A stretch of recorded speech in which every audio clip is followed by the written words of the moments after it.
I'm not pro or I'm not either or on abortion or whatever, but I'm anti-Christian beliefs on abortion. Because they say it's okay. Because they're hypocrites. They say abortion is an abomination. You're murdering a baby, but it's okay in let's allow a couple of instances. Every baby's a miracle of God, but let's allow a couple of loopholes. Incest. That's not even Jesus' territory. Let the Mormons deal with their own problems. That's their business. That's for the compound to decide. But they say it's okay to kill babies in cases of rape. Christians do. Born-again Christians say, kill rape babies, that's cool. And I don't think that's fair. Rape babies are miracles. Here's where I got real quiet with them too. Yeah, I'm having a fucking first show flashback. Oh shit, oh! I think a rape baby's more of a miracle because a lot of babies, it takes a long time. If you're a couple and you're trying to conceive and it takes a couple of months or whatever, you're infertile, you have to get fucking doctors and you pay thousands of dollars to get pregnant. Rape babies are free and unplanned, and it's not right, but it's a miracle nonetheless, because mom and dad haven't even met.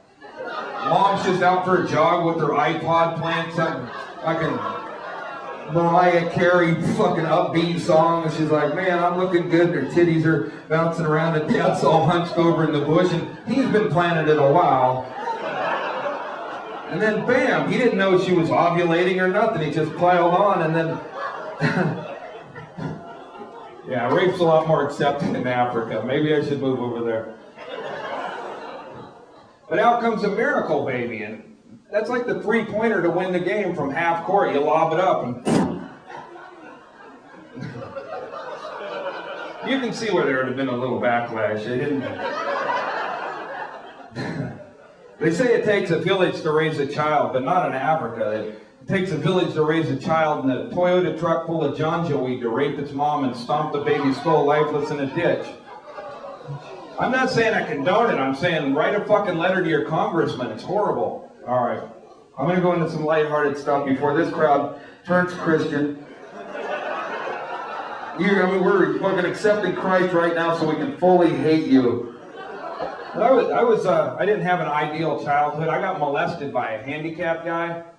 And that's a double whammy, because you don't know if am I a fag or do I like helping people? Shit. I was a victim, and why didn't I walk away? I could have. And the worst thing about being molested by a handicapped guy is a lot of times you have to finish it yourself.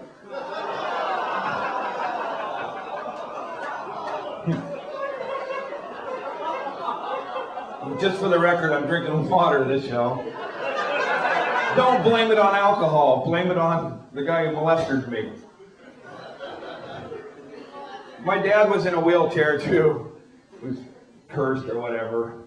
And he, people complain about their childhood. Like, I had a rough childhood or whatever, and then I hear about it. Like, my dad neglected me. He never wanted to spend time with me. Well, my dad was in a wheelchair. He got a 30-second warning before he had to shit, which meant we had to pull over the station wagon and yard down his sweatpants.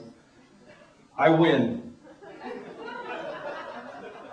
Unless I'm a German kid, and then I would have fucking battle on my hands. You guys like Walmart? You shop at Walmart? Nobody does. That's why their parking lot is always fucking empty. Nobody goes there anymore. It's fucking so passe. Yeah, they sell cheap shit to fucking Americans. They're gonna go out of business. We don't even need them. Walmart's a great place to go if you have kids and you feel like a shitty parent. You snap at them, you maybe yell at your kid. You go to Walmart, you'll feel like a better parent in about 4 minutes. As soon as you walk in, you'll see somebody assaulting their kid, like, little fucker. I saw this big woman at Walmart. You know how, like, some women like have the big families and shit, but an evolution creeps in and tries to fucking stop them. Like, they get this big meat patch that hangs in front of their vagina. Like, it's like nature's way of correcting a fucking overbreeder situation. Like, it's like,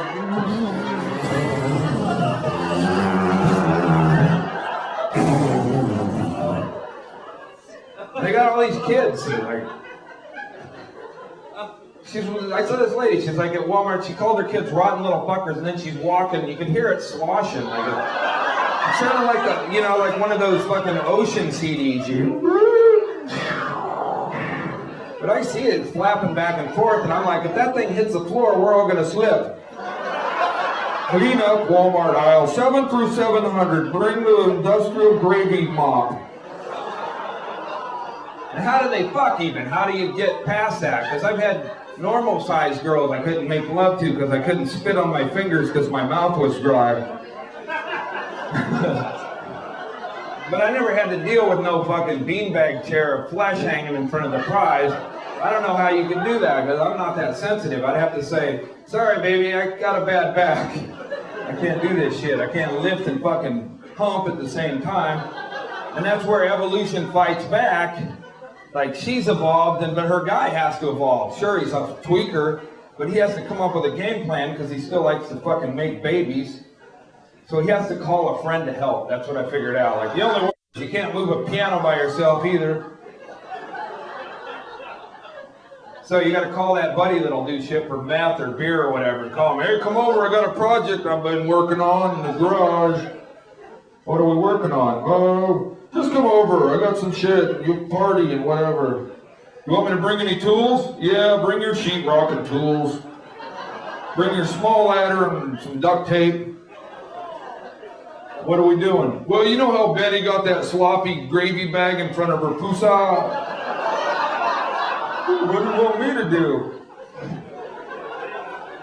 I need you to put your good shoulder into it, move it over to the left so I can stick my little crank shriveled cock up in there and squeeze out another demon that'll yell at Andy Andrist in his fucking show. That's what I need more than anything. Anything. I'm married. I have a kid too. I got a kid. You're a bad marketing segment when you're a parent. Like, you get duped into stuff. Family fun, all right, let's give it a try. Petting zoo. I went to a petting zoo when my daughter was real little, and we went in there, said family fun. It was $7. Like, all right, fuck it. Animal's a pet. Good family memories. How could it go wrong? They sold us the cone too, $1 each for a cone. Feed the animals, the deer and the goat love it. All right, fuck, how much money do you need? I want family fun more than I fucking need money. So we got in the gate, and as soon as we got in the gate, my daughter got knocked over by a goat, and then a deer started fucking stomping her with feces all over its feet on her chest, thumping her, what would be her breast later, and I'm getting nibbled by a goat, so I start sucking my cock through my pants, like, and I know a good blowjob when I'm getting one. That weren't half bad. But I'm kind of pissed off at this situation. I didn't come into family fun zone to have my dick sucked by an animal because the Bible says that ain't cool. And I definitely didn't want the feces on my daughter. I complained to him like, this is not family fun, this is adult entertainment. I'll be back later. Kill that goat and I'll have another cone. When I go on the road, my wife's like, it's required we have sex or whatever. I've been married 17 years, and before I came on this trip, she goes, stay awake tonight, you might get lucky. With my wife? That's like finding your own wallet. Oh, I'm sure lucky I found my own wallet, and all my cash is still in it. Woo! Woo! It was in my pocket. That's not getting lucky. Getting lucky is finding somebody else's wallet, maybe from that bus of fucking assholes. And all the money's in it and there's no ID. That's getting lucky.